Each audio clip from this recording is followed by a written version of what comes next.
दोस्तों नमस्कार, good morning, जय श्री कृष्णा, राधे राधे।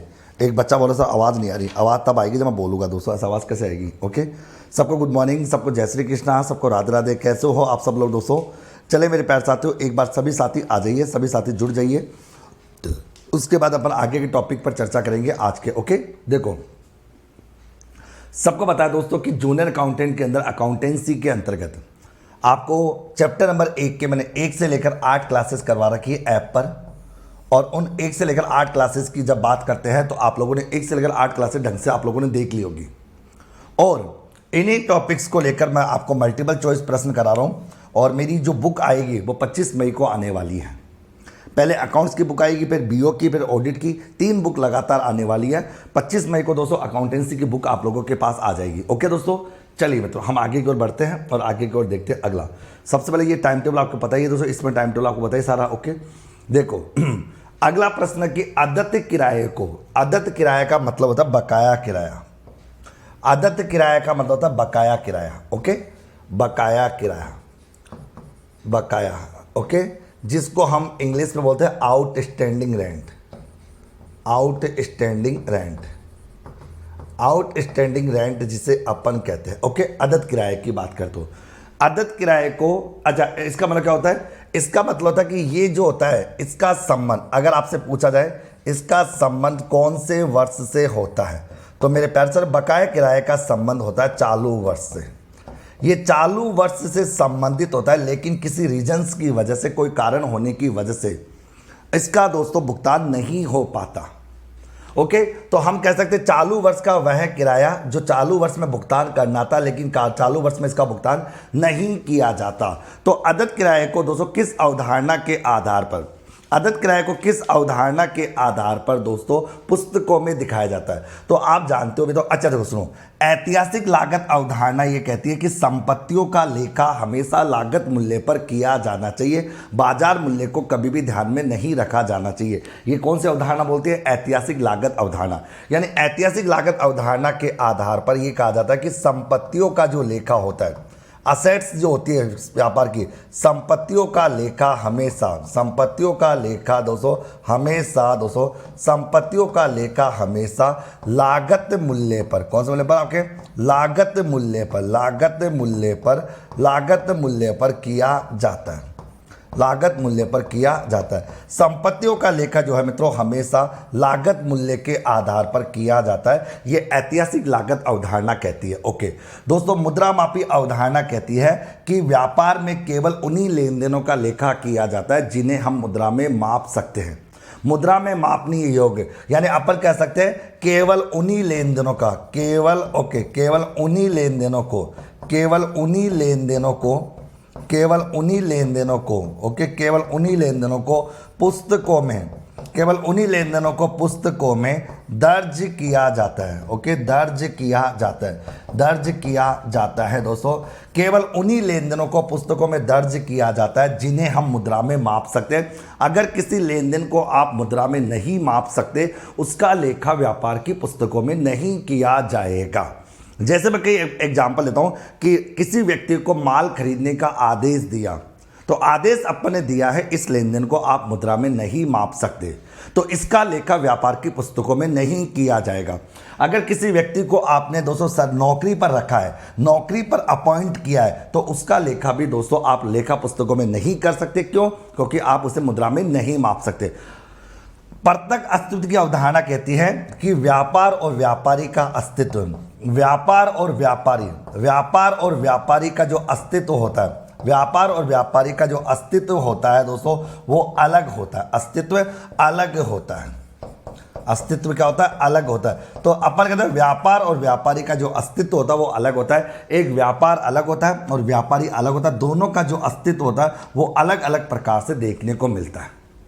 तो यहां पर प्रश्न क्या था कि अगर जो आदत किराया है, आदत किराए को हम पुस्तकों में दिखा दें, कैसे, संबंधित वर्ष के किराए में जोड़कर, जैसे मैं एग्जांपल बताऊं आप लोगों को कि अगर मान लो यहां पर ए नाम का एक व्यक्ति है, उसे हर महीने दोस्तों मान लो उसको रेंट जाता है मान लो 2000 रुपये पर मंथ, 2000 रुपये पर मंथ उसको रेंट जाता है। ओके, और 2022-23 में उसको अपने 20,000 का रेंट चुकाया। ओके, जबकि दोस्तों पूरे साल भर का रेंट कितना बनता है? 24,000।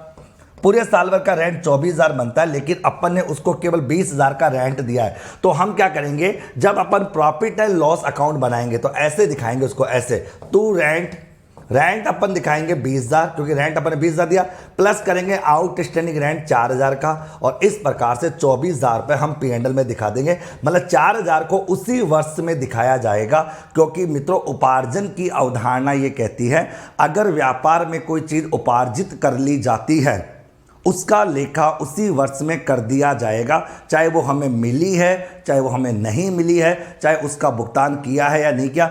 अगर दोस्तों उपार्जन की अवधारणा ये कहती है कि जिस वर्ष जो चीज़ हम उपार्जित कर लेते हैं उसका लेखा उसी वर्ष कर दिया जाएगा। इसी अवधारणा के आधार पर बकाया किराया को संबंधित वर्ष में जोड़कर दिखाया जाता है और अग्रिम किराए को संबंधित वर्ष में से घटाकर दिखाया जाता है। ये सब उपार्जन की अवधारणा कहती है। तो उपार्जन की अवधारणा के आधार पर जो आपका बकाया किराया होता है, बकाया खर्चे, जो बकाया खर्चे होते हैं उन्हें हम प्लस करके दिखाते हैं, और जो अग्रिम खर्चे होते हैं जिनका संबंध आगामी वर्ष से होता है, अग्रिम खर्चों को माइनस करके दिखाया जाता है। तो ये उपार्जन की अवधारणा हमें कहती है।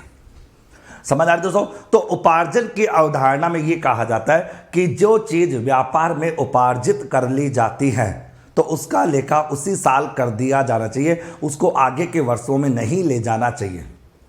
उपार्जन की अवधारणा का मतलब ये था, मैंने इस प्रश्न के बिहार पर चारों प्रकार की अवधारणाओं को समझा दिया और आप लोगों को समझ में भी आ गया। मैं कई बार कहता हूं दोस्तों ये चीज़ आपको और ज़्यादा अच्छी लगेगी जब आप दोस्तों हमारे चैनल पर जाकर जो जूनियर अकाउंटेंट का जो सेकंड पेपर है, जिसकी कोर्स की कीमत मात्र कितनी है, 299 रुपये है दोस्तों, वहाँ पर आप देखोगे तो वहाँ 1 से लेकर 8 क्लासेस देख लेना। 1 से लेकर 8 क्लासेस देखने के बाद मैं आपको यकीन के साथ आपको कोई प्रॉब्लम आएगी ही नहीं।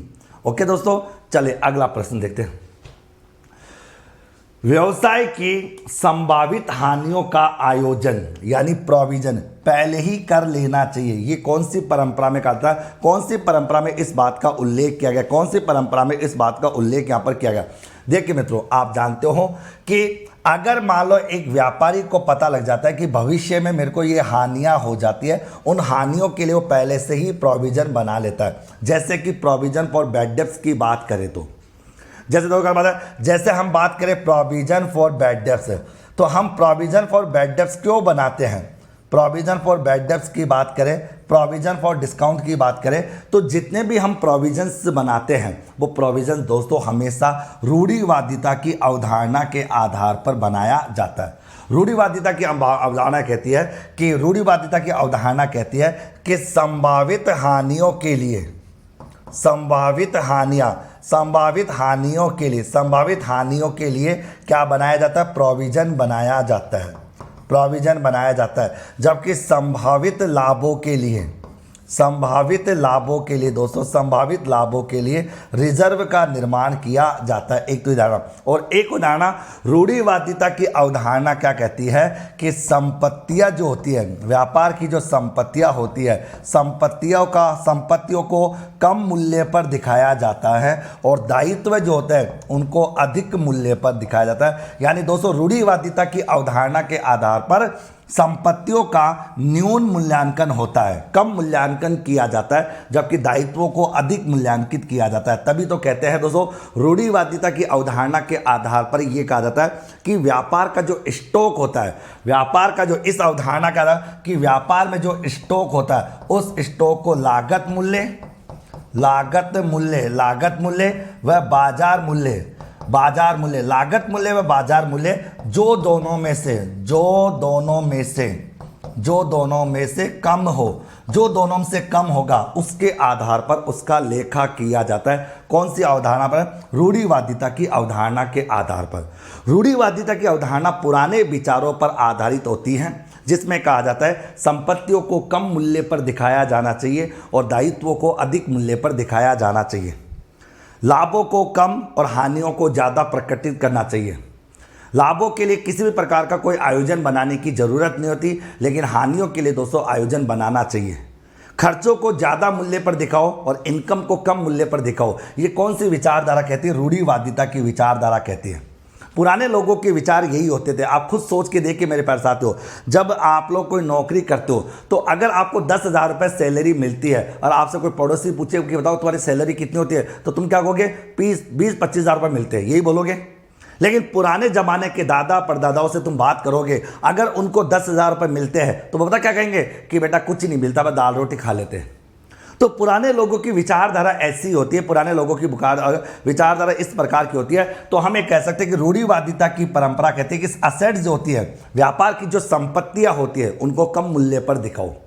और अपन कह सकते हैं इसीलिए स्टॉक का जो मूल्यांकन होता है वो लागत मूल्य, बाजार मूल्य जो दोनों से कम है उसी मूल्य पर दिखाया जाना चाहिए। आप एक बार लाइव क्लास में रिकॉर्ड क्लास चला कर दिखा आगे। ओके ठीक है दोस्तों, ओके ठीक है। तो यहां तक की बात समझ आ रही है आप लोगों को? तो रूढ़िवादिता की परंपरा में दोस्तों विभिन्न प्रकार के आयोजनों का निर्माण किया जाता है। ओके, आरती करना चाहिए सर। आप एक बार लाइव क्लासेस में रिकॉर्ड क्लास चलाकर दिखा दो। बेटा लाइव क्लास चला, अच्छा रिकॉर्ड क्लास कैसे चलाते हैं? चलो फिर दिखा देंगे, आगे समझ आएगा। अच्छा अब सुनो, यहां पर एक है प्रकटीकरण की अवधारणा। प्रकटीकरण की अवधारणा कहती है कि व्यापार में जो भी कुछ होता है उसे प्रकट करो। और प्रकटीकरण की अवधारणा के लिए लेखा मानक एक है, लेखा मानक एक है। और प्रकटीकरण की अवधारणा के आधार पर जो संदिग्ध दायित्व होते हैं, संदिग्ध दायित्व वो होते हैं जिनका होना या ना होना भविष्य में होने वाली घटना पर निर्भर करता है। संदिग्ध दायित्वों को बैलेंस शीट के नीचे फुट नोट में दिखाया जाता है। कौन सी परंपरा? प्रकटीकरण की अवधारणा। तो अपन ये कह सकते हैं कि संदिग्ध दायित्वों को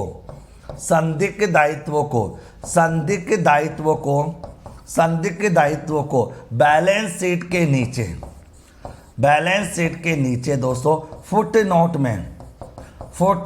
में दिखाया जाता है। तो संदिग्ध दायित्वों को बैलेंस शीट के नीचे फुट नोट में दिखाया जाता है प्रकटीकरण की अवधारणा के आधार पर। और उसके बाद दोस्तों कहते हैं कि महत्वता की अवधारणा कहती है कि व्यवसाय में जो भी ट्रांजैक्शंस होता है, व्यवसाय में जो भी होता है वो सभी इंपॉर्टेंट होते हैं, उनको दोस्तों अपन इग्नोर नहीं कर सकते। व्यापार में हर एक छोटी मोटी चीज़ को इग्नोर होती है और उसकी महत्वता दी जाती है। लेकिन महत्वता कहती है कि हर व्यक्ति के लिए अलग अलग प्रकार की महत्वता होती है। जैसे मुकेश अंबानी के लिए लाख 2 लाख करोड़ रुपए की कोई महत्वता नहीं होती, लेकिन हमारे जैसे लोगों के लिए 1000-2000 की भी बड़ी महत्वता होती है। तो हर प्रकार की अलग अलग अपने आप की एक परंपरा होती है, हर अपनी अपनी विचारधारा होती है और उन परंपराओं के आधार पर दोस्तों अकाउंट्स रखे जाते हैं। तो ये बात आती है महत्वता की परंपरा की बात करें तो यहाँ पर आएगा कि जितने भी प्रोविजंस बनते हैं उन प्रोविजंस को रूढ़िवादिता की अवधारणा के आधार पर तैयार किया जाता है। स्टॉक का मूल्यांकन लागत मूल्य और बाजार मूल्य में जो कम होता है उस अवधारणा पर किया जाता है। और ये बात लेखा मानक 2 भी कहता है। अकाउंटिंग स्टैंडर्ड 2 में भी इस बात का उल्लेख किया गया है। समझ आ रहा दोस्तों? देखिए मित्रों, जूनियर अकाउंटेंट एक ऐसी भर्ती है जिसमें साइंस, कॉमर्स, आर्ट्स हर प्रकार का विद्यार्थी बैठेगा।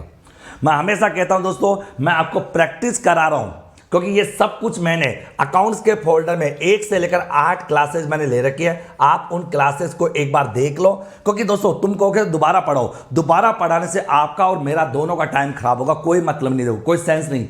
हमेशा दोस्तों स्मार्ट स्टडी करने का तरीका अपने को ढूंढना चाहिए। आप पढ़ लीजिए, आप नोट्स बना लीजिए और प्रैक्टिस मैं करा ही रहा हूं। आपको कम से कम हर एक टॉपिक के 200 क्वेश्चन कराऊंगा। अब आप देखो, जब 200 क्वेश्चन आप जब कर लोगे तो दुनिया की कौन सी ताकत तुम्हें रोक पाएगी, मैं देखता हूं दोस्तों।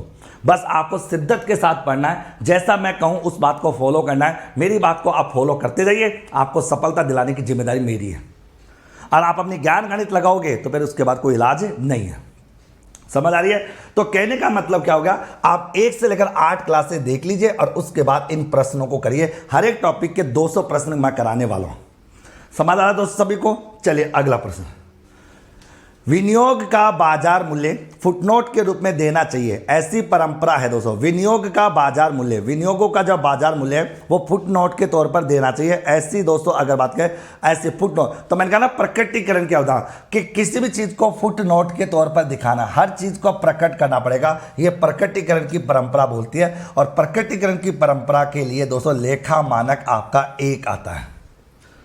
ओके लेगा। जबकि रूढ़िवादिता की परंपरा में बता चुका दोस्तों कि विचारधाराएं कैसी होगी, परंपराएं आयोजनों का निर्माण करना, स्टॉक को कम मूल्य पर दिखाना, संपत्तियों को कम मूल्य पर, दायित्वों को अधिक मूल्य पर दिखाना, हानियों के लिए आयोजन बनाना, लाभों के लिए किसी भी प्रकार का कोई काम नहीं करना, खर्चों को ज्यादा मूल्य पर दिखाना और इनकम को कम, ये रूढ़िवादिता की परंपरा कहती है।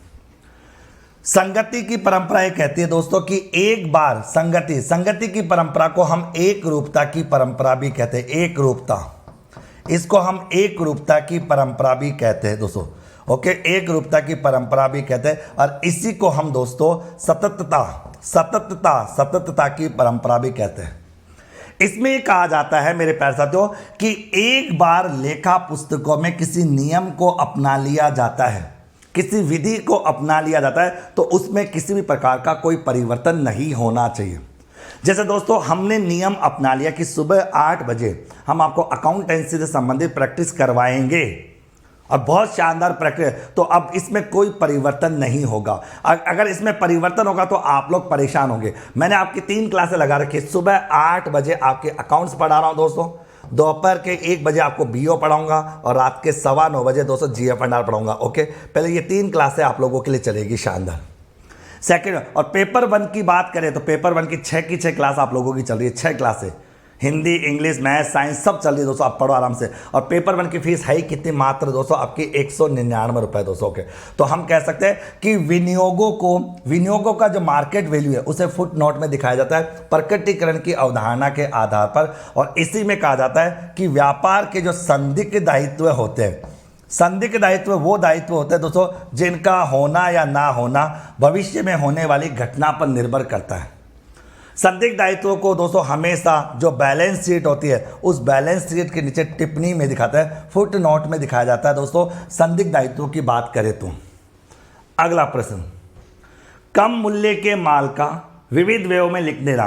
भाई कम मूल्य का माल है और उसको आप विविध प्रकार के खर्चों में लिख देते हो, ये दोस्तों किस, भाई आप जानते हो कम मूल्य का माल है जिसकी वैल्यू बहुत कम है और आप उसको विविध खर्चों में लिख देते हो दोस्तों, तो ये कौन सी परंपरा कहती है, ये कहती है महत्वपूर्णता की परंपरा। क्योंकि मैंने बताया था कि कुछ चीज़ें लोगों के लिए इंपॉर्टेंस होती है, कुछ लोगों के लिए इंपॉर्टेंस नहीं होती। अब मुकेश अंबानी के लिए दोस्तों 1000, 2000, लाख, 2 लाख, करोड़ों की क्या वैल्यू, कोई वैल्यू नहीं, उसके लिए उसकी कोई महत्वता नहीं है, तो वो उनको छोटे मोटे खर्चों में दिखा देता है।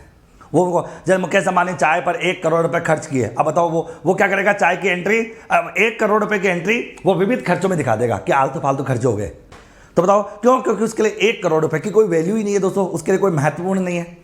अपने लिए 1 करोड़ अपनी जिंदगी लग जाए दोस्तों। तो अपन कहते हैं ये महत्वपूर्णता की परंपरा होती है कि कौन सी चीज कितनी महत्वपूर्ण है, ये व्यवसाय की प्रकृति पर निर्भर करती है। व्यवसाय कौन सी चीज कितनी इंपॉर्टेंट है ये दोस्तों किस पर निर्भर करती है, व्यवसाय के आकार एवं व्यवसाय की प्रकृति। तो व्यवसाय के आकार एवं व्यवसाय की प्रकृति पर यह डिपेंड करता है कि कौन सी चीज कितनी इंपॉर्टेंट है और किस चीज को कहां पर शो करना चाहिए, किस चीज को कहां पर दिखाया जाना चाहिए।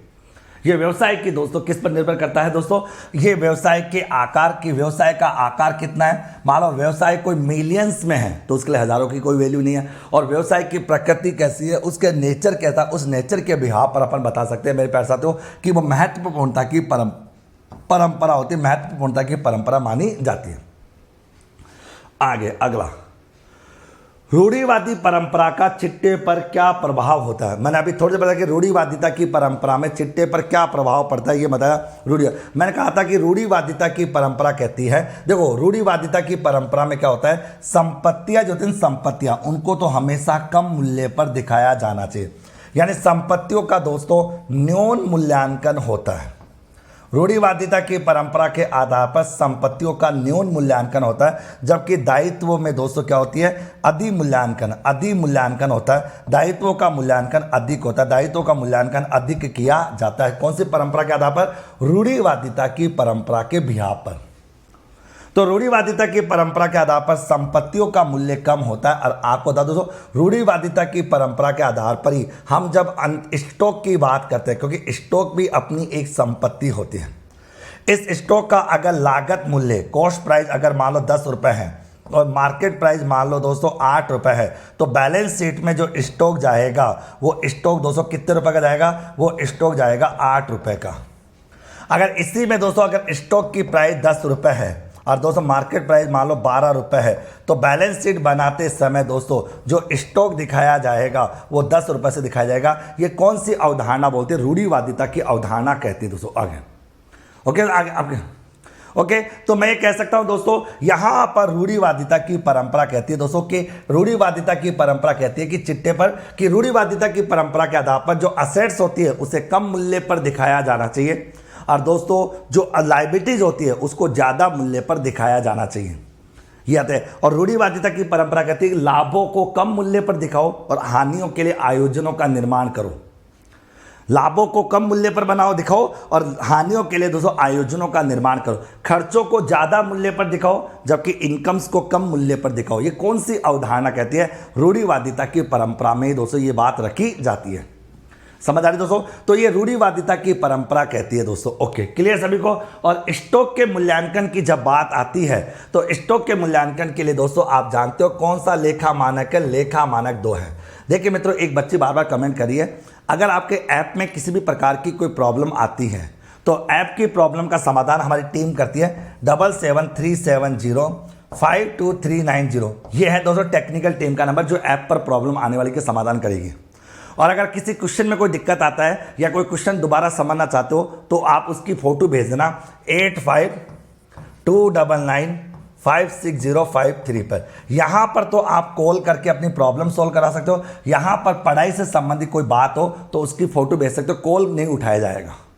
ओके, अगला विंडो ड्रेसिंग। विंडो ड्रेसिंग क्या है दोस्तों, आपको आज बहुत प्यारा टॉपिक है। विंडो ड्रेसिंग किस परंपरा से संबंधित है। विंडो ड्रेसिंग की अब देखो, विंडो ड्रेसिंग का मतलब होता है दोस्तों दिखावा, दिखावा करना दोस्तों कि आप अपना दिखावा करो। मतलब विंडो ड्रेसिंग जो होता है वो दिखावा करने से, ये दिखावा करने से संबंधित है। दिखावा, यहाँ पर दिखावा करने से संबंधित विचारधारा आती है। तो विंडो ड्रेसिंग किस परंपरा से प्रतिबंधित है, तो जो विंडो ड्रेसिंग की परंपरा है रूढ़िवादिता। क्योंकि आप बताओ, जब आप संपत्तियों के मूल्य को छुपा लेते हो और दायित्व के मूल्य को ज़्यादा दिखाते हो तो वहाँ पर आप अपनी चीज़ों को छुपाते हो, मतलब दिखावा ज़्यादा कर रहे हो आप। तो कौन सी अवधारणा कहती है, रूढ़िवादिता की अवधारणा यहाँ पर कहती है। ओके, इसमें बताने वाली कोई बात नहीं है। मात्रात्मक व्यवहारों का लेखा नहीं किया जाएगा। मात्रात्मक व्यवहारों का लेखा नहीं किया जाएगा, यानी केवल और मात्रात्मक व्यवहारों का लेखा नहीं किया जाएगा। वैसे दोस्तों थोड़े गलत है, मात्रात्मक व्यवहारों का लेखा किया जाएगा, गुणात्मक व्यवहारों का लेखा नहीं किया जाएगा। व्यापार में केवल मात्रात्मक व्यवहारों का लेखा होगा, गुणात्मक व्यवहारों का लेखा नहीं होगा दोस्तों। अर्थात केवल उन्हीं व्यवहारों का लेखा होगा जिन्हें हम मुद्रा में माप सकते हैं। अगर किसी भी व्यवहार को, किसी भी लेन देन को अगर हम मुद्रा में नहीं माप सकते, उसका लेखा व्यापार की पुस्तकों में नहीं किया जाएगा। यानी दोस्तों मुद्रा मापी अवधारणा के आधार पर व्यापार में केवल मात्रात्मक व्यवहारों का लेखा किया जा सकता है, यानी जिन्हें हम मुद्रा में माप सकते, केवल उन्हीं व्यवहारों का लेखा होता है। जब किसी लेन देन को दोस्तों हम मुद्रा में नहीं माप सकते, उसका लेखा व्यापार की पुस्तकों में नहीं किया जाता दोस्तों। अगर बात करें, अब देखो यहाँ पर दोस्तों अगर मैं बात करूँ, सुना मैंने क्या कहा दोस्तों, मुद्रा मापी अवधारणा क्या कहती है। मुद्रा मापी अवधारणा क्या कहती है, मुद्रा मापी अवधारणा दोस्तों आप लोगों के सामने ये कहती है। एक व्यक्ति कहना चाह रहा है सर कि क्वेश्चन नंबर 31 में मिलान की अवधारणा आनी चाहिए। बेटा मैंने आपको एक बात बताई थी, तो आपने अगर मेरे नोट्स को ढंग से पढ़ा होगा और आपने मेरी क्लास को ढंग से देखा होगा, मिलान की अवधारणा और उपार्जन की अवधारणा, इन दोनों के क्वेश्चन जब भी कोई एग्जाम में आएंगे ना तो ऑप्शन में आपको एक ही मिलेगा, दोनों मिलेंगे ही नहीं। कभी भी देख लेना, कभी भी देख लेना, कहीं पर भी देख लेना, या तो ऑप्शन में उपार्जन की अवधारणा मिलेगी या ऑप्शन में मिलान की अवधारणा मिलेगी। मैंने क्लास के अंदर बहुत ही अच्छे तरीके से समझा रखा, अगर आपने क्लास को ढंग से देखा होगा तो। मैंने कहा था दोस्तों, अगर आप चाहते हो दोस्तों कि जूनियर अकाउंटेंट के अंदर टॉप करना चाहते हो तो मेरी क्लासेस को ढंग से देखना, आपको क्लासेस के अंदर बहुत कुछ इंपॉर्टेंट चीज़ें मिलेगी, तब जाके आपको इन प्रश्नों को करने का मजा और आएगा। आप में से जितने भी विद्यार्थी इस क्लास को देख रहे हैं, आप ये बताओ दो कितने विद्यार्थियों ने 1 से लेकर 8 वीडियो देख लिए, बताओ 1 से लेकर 8 वीडियो किसने देखे। जिस विद्यार्थी ने 1 से लेकर 8 वीडियो को देखकर नोट्स बनाकर उसका अच्छे से रिवीजन कर लिया, उसको ये सब चीजें बहुत अच्छे समझ आ जाएगी। तो मुद्रा मापी अवधारणा व्यापार में गुणात्मक व्यवहारों का लेखा नहीं किया जाता, यानी इस अवधारणा के आधार पर जो गुणात्मक व्यवहार होते हैं गुणात्मक, जैसे राम सुंदर है, ईमानदार है, गुणात्मक व्यवहारों का लेखा नहीं होता, लेखा नहीं किया जाता, लेखा नहीं किया जाता। तो गुणात्मक व्यवहारों का कोई लेखा नहीं होगा, केवल मात्रात्मक व्यवहारों का लेखा किया जाएगा। मुद्रा मापी अवधारणा कहती है कि व्यापार में जिसका जो मद मुद्रा में मापनीय है, जिस व्यवहार को आप मुद्रा में माप सकते हो, उसी व्यवहार का लेखा यहां पर होगा। ओके मित्रों, जबकि दोस्तों आप जानते हो द्विपक्षीय अवधारणा, द्विपक्षीय अवधारणा कहती है कि व्यापार के अंतर्गत जो भी लेन देन होता है वो दो पक्षों को प्रभावित करता है, एक डेबिट पक्ष को और एक क्रेडिट पक्ष को। द्विपक्षीय अवधारणा के आधार पर लेखांकन समीकरण का निर्माण हुआ है। ओके, किसका? लेखांकन समीकरण का निर्माण। और लेखांकन समीकरण को हम चिट्टा समीकरण भी कहते हैं, चिट्टा समीकरण, क्योंकि दोस्तों इसी अवधारणा के आधार पर बैलेंस शीट के अंदर असेट्स और लायबिलिटी दोनों का योग बराबर आता है। क्योंकि दोस्तों चिट्टा लेखांकन समीकरण कहता है कि व्यापार की जितनी भी असेट्स होती है वो व्यापार की कैपिटल और लायबिलिटीज के क्या होते हैं? इक्वल होती है। कैपिटल जो होता है वो व्यापार का आंतरिक दायित्व होता है जो व्यापारी को वापस चुकाना होता है, और लायबिलिटी जो होती है व्यापार का बाहरी दायित्व होता है। तो इन दोनों के इक्वल होते हैं। असेट्स का जो बैलेंस होता है वो डेबिट होता है, कैपिटल और लायबिलिटीज का बैलेंस क्रेडिट होता है। और द्विपक्षीय अवधारणा कहती है कि डेबिट और क्रेडिट हमेशा दोनों बराबर होते हैं, डेबिट और क्रेडिट दोनों हमेशा बराबर होते हैं।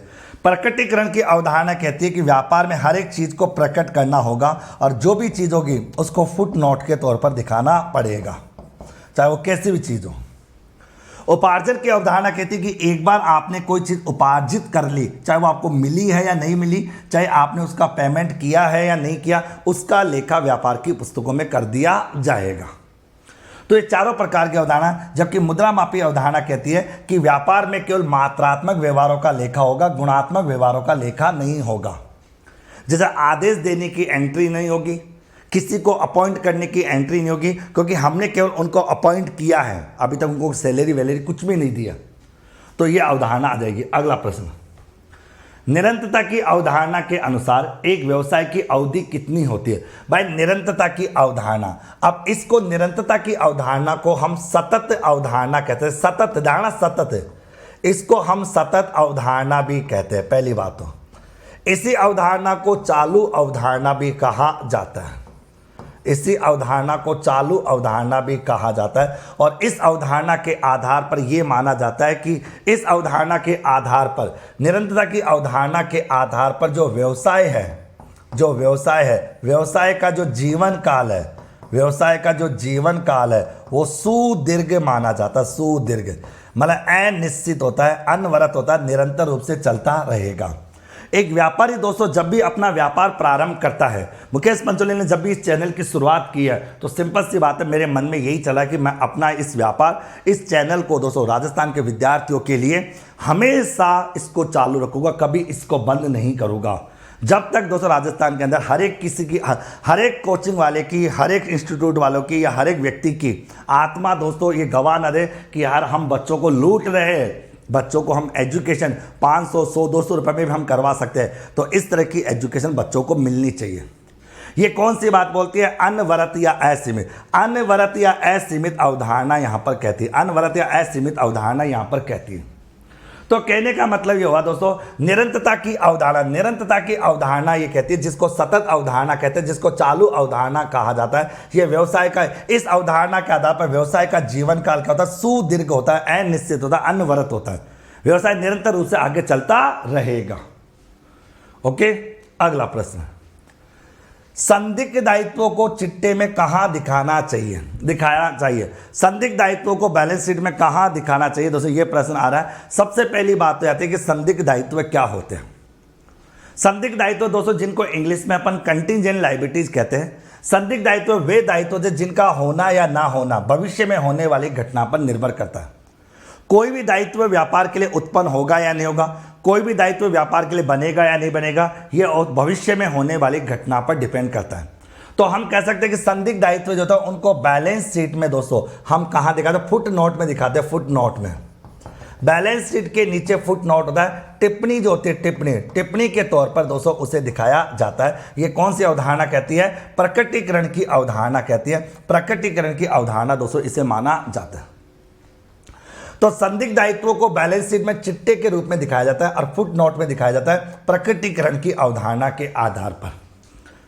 और इसकी बात दोस्तों, ये बात कहां लिखी गई है? लेखा मानक 1 में, अकाउंटिंग स्टैंडर्ड 1 में। लेखा मानक 1 जो लेखांकन नीतियों के प्रकटीकरण की बात करता है, लेखांकन नीतियों के प्रकटीकरण को लेकर चर्चा करता है। और इसी के बिहाफ पर दोस्तों जो संदिग्ध दायित्व होते हैं जिनका होना या ना होना भविष्य में होने वाली घटना पर निर्भर करता है। जैसे मान लो किसी बिल को लेकर कोर्ट में कोई मुकदमा चल रहा है, अब वो मुकदमा हम जीतेंगे या नहीं जीतेंगे ये नहीं पता, लेकिन उसको बैलेंस शीट में फुट नोट के तौर पर दिखाया जाएगा। वो दायित्व बनेगा या नहीं बनेगा ये अभी नहीं पता। जब कोर्ट का डिसीजन आएगा, कोर्ट का डिसीजन आने के बाद पता लगेगा कि वो अपना दायित्व था या नहीं, मतलब अपने को पेमेंट करना था या नहीं करना ये नहीं पता। तो उसको हमेशा बैलेंस शीट के नीचे फुट नोट में दिखाया जाता है, लेखा मानक 1 की बात अगर करें तो। अगला प्रश्न, पहले वर्ष में डेप्रिसिएशन का लेखा स्थायी किस विधि से किया गया? मतलब अपन डेप्रिसिएशन की कैलकुलेशन जो किया गया, सबसे पहली विधि है एसएलएम विधि से किया गया। आगामी वर्षों में इसका लेखा इसी पद्धति से करना चाहिए। मतलब लेखांकन नीतियों में कोई परिवर्तन नहीं होना चाहिए।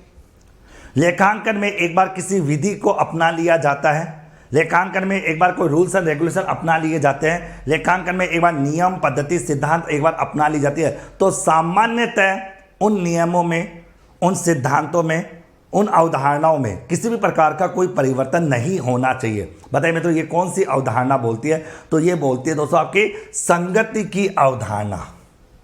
और सबसे मजेदार बताओ, संगति की अवधारणा को हम एक रूपता की अवधारणा भी कहते हैं। एक रूपता की अवधारणा, संगति की अवधारणा को एक रूपता की अवधारणा भी कहा जाता है, क्योंकि इसमें बताया जाता है कि लेखांकन में हर एक चीज की एक रूपता होनी चाहिए।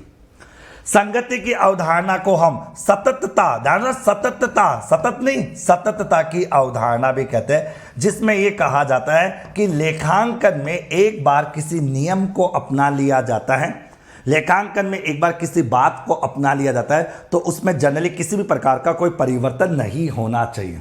जैसे दोस्तों मैं आपको बता दूं, आज मान लो मुकेश पंचोली ने एक बार ये नियम अपना लिया कि सुबह 8 बजे, दोपहर के 1 बजे और रात के 9:15 बजे मेरी क्लासेज चलेगी।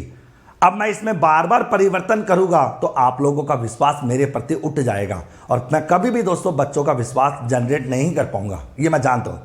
तो मैंने नियम, तो एक बार किसी नियम को, एक बार किसी रूल्स को, एक बार किसी सिद्धांत को, एक बार किसी अवधारणा को आप अपना लेते हो तो सामान्यतः उसमें किसी भी प्रकार का कोई परिवर्तन नहीं किया जाएगा। मैंने क्या कहा? सामान्यतः किसी भी प्रकार का परिवर्तन नहीं किया जाएगा, लेकिन परिवर्तन कर सकते हैं नियमों में। सरकार द्वारा नियमों में परिवर्तन करने के बाद या उसी नियम को अपनाते रहने से अगर व्यापार को नुकसान होता है, व्यापार को हानि होती है, तो उस नियम में, उस अवधारणा में, उस सिद्धांत में परिवर्तन किया जा सकता है। ओके बताओ। अच्छा नियमों में परिवर्तन कब किया जा सकता है? या तो सरकार के नियम, सरकार के कानून, सरकार के अवधारणाएं बदल जाए, और कल को सरकार ये कह दे कि भाई साहब एसएलएम विधि कोई नहीं अपनाएगा, तो फिर अपन को दूसरी विधि अपनानी पड़ेगी। भाई गवर्नमेंट ने कह दिया कि एसएलएम विधि के आधार पर डेप्रिसिएशन की गणना नहीं होगी, तो फिर अपने को दूसरी विधि का चयन करना पड़ेगा। या दोस्तों एसएलएम विधि का प्रयोग करते रहने से अगर व्यापारी को नुकसान होता है, व्यापारी को बार बार हानि होती है, तो व्यापारी इस नियम को बदलकर दूसरे नियम को अपना सकता है। कभी कभी अपने सिद्धांतों को छोड़ना होता है, कभी कभी अपने रूल्स एंड रेगुलेशन को त्यागना पड़ता है। ये जरूरी नहीं कि हमेशा एक ही रूल्स एंड रेगुलेशंस के आधार पर काम करे, ये जरूरी नहीं होता। एक व्यापारी को, एक व्यवसाय को अपने नियमों में परिवर्तन करना होता है, उसको अपने रूल्स एंड रेगुलेशन को त्यागना पड़ता है अगर बार बार उसको नुकसान होता है तो हम ये कह सकते हैं संगति की परंपरा। दोस्तों इसको हम सततता की अवधारणा भी कहते हैं और इसको एक रूपता की अवधारणा भी कहते हैं, ये ध्यान रखना। अगला वित्तीय लेखांकन का उद्देश्य है। वित्तीय लेखांकन का दोस्तों उद्देश्य, वित्तीय लेखांकन का उद्देश्य है। अब देखो यहां पर पूछा जाए कि फाइनेंशियल अकाउंटिंग का उद्देश्य क्या होता है? लागतों को नियंत्रित करना? नहीं दोस्तों, लागतों को नियंत्रित करना ये लागत लेखांकन का उद्देश्य है। ये किसका उद्देश्य है? लागत लेखांकन का उद्देश्य है। लागत लेखांकन का उद्देश्य है। ये लेखांकन की शाखाएं हैं। प्रबंधकों को सहयोग करना, ये दोस्तों प्रबंधकों को, ये बहुत अब ये अगर आता प्रबंधकों को सहयोग करना, ये प्रबंध लेखांकन मैनेजमेंट प्रबंधकीय लेखांकन की बात करता है। प्रबंधकीय लेखांकन मतलब मैनेजमेंट अकाउंटिंग की बात करता है। ओके, जबकि दोस्तों वित्तीय लेखांकन का उद्देश्य व्यवसाय की आर्थिक स्थिति को बताना, व्यवसाय की फाइनेंशियल कंडीशंस कैसी है, व्यवसाय की इकोनॉमिक कंडीशन कैसी है, इसके बारे में अवगत कराना। अर्थात दोस्तों व्यवसाय की आर्थिक स्थिति ज्ञात करना, व्यापार की आर्थिक स्थिति का पता लगाना दोस्तों ये किसकी जिम्मेदारी है, ये वित्तीय लेखांकन की जिम्मेदारी है। वित्तीय लेखांकन का पार्ट इसे माना जाता है। तो हमें कह सकते हैं कि व्यवसाय की आर्थिक स्थिति के बारे में जानकारी देना, व्यवसाय की आर्थिक स्थिति के बारे में बताना, ये वित्तीय लेखांकन के अंतर्गत दोस्तों आ जाता है। अगला, निम्न में से सही कथन कौन सा है? सही कथन की पहचान आपको करनी है। वित्तीय लेखांकन प्रबंध लेखांकन का पूरक है? नहीं दोस्तों, गलत है। ये आप वित्तीय लेखांकन प्रबंध लेखांकन का कोई पूरक नहीं है, सब एक समान है। वित्तीय लेखांकन का कार्य जहां समाप्त होता है वहां पर प्रबंध लेखांकन का कार्य प्रारंभ होता है। ये बात बिल्कुल सही है भाई। वित्तीय लेखांकन का कार्य जैसे खत्म हो जाता है उसके बाद प्रबंध लेखांकन का कार्य प्रारंभ हो जाता है। दोनों एक दूसरे के समानांतर है, दोनों के बिना मतलब प्रबंध लेखांकन वित्तीय लेखांकन के बिना अधूरा है। जब तक फाइनेंशियल अकाउंटिंग अपना काम पूरा नहीं करेगी तो उसके पहले प्रबंध लेखांकन कभी भी अपना कार्य कर ही नहीं सकता। आगे दोस्तों, ओके मेरे आगे तो कहने का मतलब क्या होगा कि वित्तीय लेखांकन का कार्य जहां पर कंप्लीट होता है, भाई आप जानते हो वित्तीय लेखांकन का आर्थिक स्थिति के बारे में बताना, आर्थिक स्थिति के बारे में अवगत करना, आर्थिक स्थिति के बारे में अवगत करना। तो वित्तीय लेखांकन का काम जैसे ही कंप्लीट होता है प्रबंध लेखांकन का कार्य उसी कंडीशन में वापस प्रारंभ हो जाता है। ओके, आगे ओके, तो अपन ये बात कह सकते हैं सर आपकी जो बुक आएगी उसमें सब आएंगे। तो मेरी बुक तो बहुत ही गजब आने, तो मस्त रहो आप। तो ओके, लागत लेखांकन प्रबंध लेखांकन की आधारशिला नहीं दोस्तों, गलत बात है। आप ये कह सकते हो दोस्तों कि वित्तीय लेखांकन, ये जरूर कह सकते हो कि वित्तीय लेखांकन प्रबंध लेखांकन की, वित्तीय लेखांकन प्रबंध लेखांकन की आधारशिला है। इसका मतलब वित्तीय लेखांकन के बिना प्रबंध लेखांकन अपना काम कर ही नहीं सकता। वित्तीय लेखांकन के बिना प्रबंध लेखांकन में कोई भी कार्य नहीं हो सकता। तो हमें कह सकते हैं कि वित्तीय लेखांकन जो फाइनेंशियल अकाउंटिंग है वो मैनेजमेंट अकाउंटिंग का बेस है, क्योंकि मैनेजमेंट अकाउंटिंग में जो भी कार्य होता है वो फाइनेंशियल अकाउंटिंग के आधार पर ही किया जाता है। अगला प्रश्न, मानव संसाधन लेखांकन का मतलब क्या होता है? मानव संसाधन लेखांकन की बात आती है, आप जानते हो मानव संसाधन, आप ये पता दोस्तों, आपको मैं बता देता हूं, सुनिए। एक व्यवसाय में दो प्रकार के संसाधन होते हैं। एक व्यवसाय में दो प्रकार के संसाधन होते हैं। एक होता है दोस्तों आपका भौतिक संसाधन, एक होता है दोस्तों आपका कौन सा? भौतिक संसाधन। ओके, और एक होता है दोस्तों आपका मानवीय संसाधन। तो एक होता है दोस्तों आपका भौतिक संसाधन और एक होता है दोस्तों आपका मानवीय संसाधन। तो हम ये कह सकते हैं कि संसाधनों की जब आता है तो एक भौतिक संसाधन होता है और एक मानवीय संसाधन होता है। आप जानते हो दोस्तों व्यापार में मानवीय संसाधनों का अपना एक अस्तित्व होता है, बिना मनुष्य के दोस्तों व्यापार चल ही नहीं सकता। तो मानवीय संसाधनों की अपनी एक भूमिका होती है, मानवीय संसाधनों की अपनी एक गरिमा होती है। तो मानवीय संसाधनों में दोस्तों इसमें प्रबंधक, कर्मचारी, विनियोजन समझेंगे।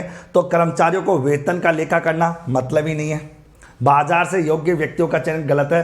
स्टाफ को मानव संपत्ति मानकर उनका मूल्यांकन करना, आप जानते हो कि जो स्टाफ होता है उन्हें हम दोस्तों संपत्ति मानकर उसका लेखा करना। आपने देखा होगा दोस्तों कंपनियों के अंतर्गत मनुष्य की या कर्मचारियों की सबकी सैलरी अलग अलग होती है। किसी की लाखों में होती है तो किसी की हजारों में होती है और किसी को धाड़ी के आधार पर रखा जाता है। हर एक व्यक्ति की सैलरी अलग अलग होती है। मैनेजमेंट जो वर्ग होता है उसकी सैलरी ज़्यादा होती है, जबकि उनके नीचे के वर्ग की सैलरी कम होती है और कर्मचारी वर्ग की सैलरी कम होती है। जबकि दोस्तों आप जानते हो कर्मचारियों के द्वारा ज़्यादा काम किया जाता है। तो हम ये कहते हैं कि जो व्यापार में स्टाफ है उस स्टाफ को मानव संपत्ति मानकर उसका मूल्यांकन जो है मूल्यांकन समंककों में करेगा, मतलब उसका वैल्यूएशन किया जाएगा कि कौन सा मनुष्य कितना हमारे लिए इंपॉर्टेंट है।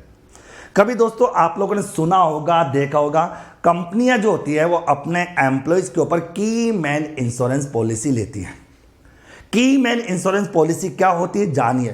की मैन इंश्योरेंस पॉलिसी होती है जिसमें कर्मचारी को एक असेट्स माना जाता है और यह माना जाता है कि अगर एक कर्मचारी संस्था को छोड़कर चला जाता है तो उसके जाने के बाद संस्था को कोई नुकसान ना हो, संस्था अपना कार्य वैसे ही करते रहे जैसे पहले कर रही है, तो उसके लिए सरकार की जो कंपनी होती है वो उसके ऊपर पहले से ही एक पॉलिसी ले लेती है और उस पॉलिसी के बिहाफ पर दोस्तों वो अपना नुकसान बेयर कर लेती है। अगर मान लो सपोज करो कि आज मान लो मेरी कंपनी में राम नाम का कोई व्यक्ति है जो सारा काम देखता है, उसके जाने, इस राम के जाने से हो सकता है मेरे को नुकसान हो सकता है, तो मैं राम के ऊपर एक पॉलिसी लूंगा। अगर ये कल को छोड़ के चला जाता है तो मैं इस पॉलिसी के बिहाफ पर अपना पैसा रिकवर कर लूंगा। तो मनुष्य की अपने आप में एक वैल्यू होती है कंपनी के अंदर, क्योंकि मानव संपत्ति दोस्तों बहुत स्ट्रांग होती है। आज मान लो दोस्तों ये बोर्ड हो या ना हो कोई मैटर नहीं करता, लेकिन मुकेश सर का यहां पर होना जरूरी है। बोर्ड का, डिजिटल बोर्ड का, कैमरे का, इनका होना जरूरी नहीं दोस्तों। ये अगर होते तो ठीक है, नहीं होते कोई दिक्कत नहीं। भौतिक संसाधनों का सही तरीके से उपयोग करने के लिए मानवीय संसाधनों का होना अत्यधिक आवश्यक होता है। अगर आप भौतिक संसाधनों का उचित ढंग से उपयोग करना चाहते हो तो मानवीय संसाधनों को मजबूत करना पड़ेगा। अगला प्रश्न, सामाजिक उत्तरदायित्व लेखांकन का मतलब। सामाजिक उत्तरदायित्व लेखांकन का आपको बता दोस्तों कॉर्पोरेट सोशल रिस्पॉन्सिबिलिटी, जिसमें यह कहा जाता है कि हम जो भी व्यापार करते हैं, हम जो भी कुछ करते हैं मेरे प्यारे साथियों, अब देखो कुछ कहा कि सर इससे लो कोर्सेज भी मार्केट में 15,000 में बिक रहा है। आपका कोई जवाब नहीं सर।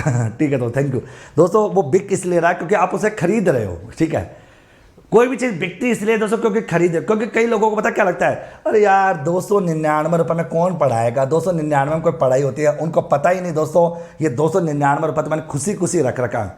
इसका मुकाबला तुम 15,000 रुपये के कोर्स से भी करके दिखा दो ना तो भी जीत अपनी होगी, गारंटी है। और बाकी मेरा तो खुला चैनल है, सब चैनल यूट्यूब पे चलती रहती क्लास है। आप देखो मैंने क्या कहा, सामाजिक उत्तरदायित्व लेखांकन का मतलब क्या होता है। समाज सेवा करना गलत है, लेखांकन को समाज के प्रति उत्तरदायी करना योग्य है। व्यवसाय के सामाजिक कार्यों, रोजगार, पर्यावरण सुरक्षा आदि को अंतिम खातों में प्रकट करना, यही सामाजिक लेखांकन है।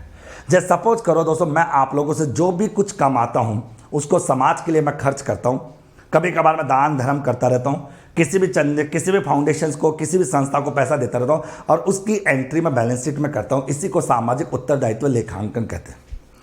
आपने कभी कभी देखा होगा बहुत से लोग दोस्तों करोड़ों रुपए दान करते हैं, तो आप लोग उनको क्या बोलते हो, अरे यार सर उसने इतने रुपए दे दिए। आपको पता ही नहीं दोस्तों कि एक्चुअल में वहां होता क्या है।